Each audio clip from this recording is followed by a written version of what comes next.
mwili, figo kama kiungo cha kinachoshughulika na kuratibu mfumo wa maji mwilini. Mlevi anapokunywa pombe mara nyingi wanakojoa mara kwa mara. Kwa nini? Kwa sababu wakati wote figo huambiwa na ini kwamba kuna sumu mwilini. Kwa hiyo hulazimika kuzalisha maji ya ziada ili kusaidia kuondoa hiyo sumu kwenye mfumo wa damu.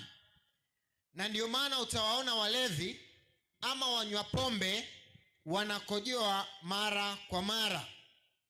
Kwa hiyo mwanaume anayehitaji kutunza vizuri afya yake ni lazima ajiepushe kabisa habari za matumizi ya pombe na matumizi ya sigara au vileo